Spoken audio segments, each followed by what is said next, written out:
everybody, and welcome back to the channel. Bob here. Really appreciate you stopping by. So today I have a brand for you guys that's relatively new to me. I found them through social media, and when I dug a little deeper, I found that they had quite a few models in their catalog. Quite a few models I would be interested in sharing with you guys on the channel, and fortunately, I have 4 of those watches in today. The company is Stalingrad Watches, and for today we're going to be focusing in on the Kursk, which is a bronze dive style watch.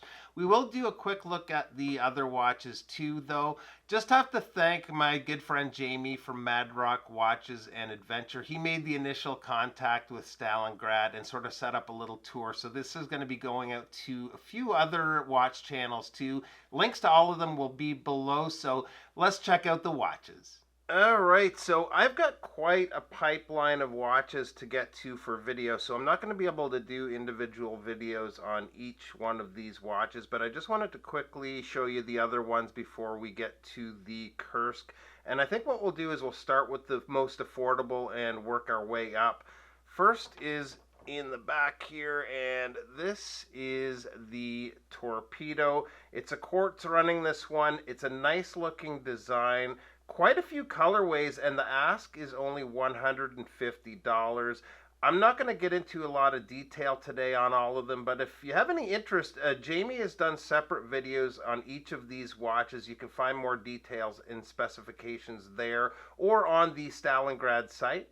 Next up is the Destroyer, and this one looks to be bronze, but it is a stainless steel case with a bronze colored coating. We've got a pretty funky dial here. It kind of reminds me of a meteorite dial. There's also the date magnifier, or the Cyclops, at 3, and I know not everybody's a fan of that. I'm kind of on the fence with the Cyclops myself, but the ask for this one is $350. This third one is actually my favorite of the 4, and if I can, I may do a short video on it, but it's a field watch that they're calling the Grenade, and it's been really nice to wear. I love the sandwich dial, really like the handset too. Very easy to read and just a cool look.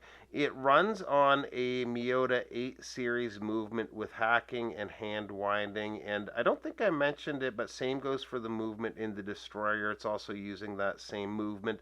The list price on this one is $365. Now, Jamie lined us up with a discount code Madrock for, I believe, 20% off your purchase. So thanks to him for that. Last up, and the watch I want to go into a little more detail with, is the Kursk. It's definitely taking design cues from Panerai here with the case, which is solid bronze, and also the Cali dial.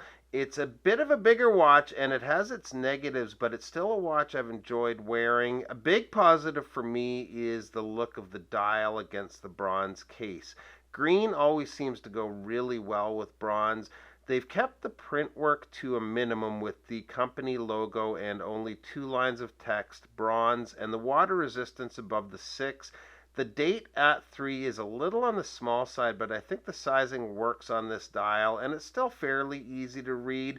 It's framed in bronze, or at least a bronze tone metal. The markers are raised, giving the dial some depth, and I didn't notice it until I got the watch under the macro lens, but there's a subtle texture to the dial which gives it a little more visual interest. They made an interesting choice of handset here, especially the hour and minute hands. They look to be made from bronze, at least to my eye. And one thing with the handset like this is there is a lot of room for lume, and they took full advantage. They laid it on thick. It looks to be C3 Super Luminova. It's evenly applied between the handset and hour marker, so lasts long, but seems to fade pretty well at the same pace versus having maybe the hands fade quicker than the hour markers, or vice versa. Nothing negative to say on the lume on this one at all.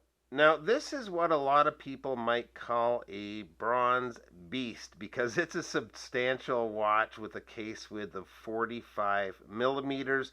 Lug to lug is 50.7 millimeters. The lug opening is 24 millimeters, and the thickness is 15.5 millimeters. The water resist is 200 meters. We have a sapphire crystal, and like the other 2 automatics here, the watch uses another 8 series Miyota. One thing I wasn't crazy about at first was the width of the 24mm strap, but with a watch this size, it seems to help support the watch on wrist. The leather isn't a bad quality at all, and the hardware, if I can just get it up here, which is signed, just like the rest of the watch, very much has that Panerai style going on. The bezel is good in terms of the grip and action, but it's missing one important thing, and that is a loom plot on one of the markers. There's no markings whatsoever, but at least a loom plot would have made it more usable. It looks good as is, and a lot of people don't time things with their bezel anyways, but if you're looking to time anything, you're basically SOL on that front. The case on the flip side is finished to a really nice finish. It's completely brushed.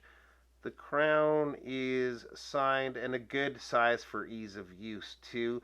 The caseback is a display caseback with the custom Stalingrad rotor. On my 7¼ inch wrist, I do find it wears big, but it's still within my comfort range. The cost on this one is $600, but with the 20% discount, that price is going to be a little more attractive. So overall, with the Kursk and the other models we had a look at today, all seem well put together, and I like that they have some options in a variety of price ranges. So big thanks again to Jamie from Madrock Watches and Adventure for hooking these up. Make sure to check out him and the other guys these are heading to. Thanks for stopping by, and we'll see you real soon. Bye-bye.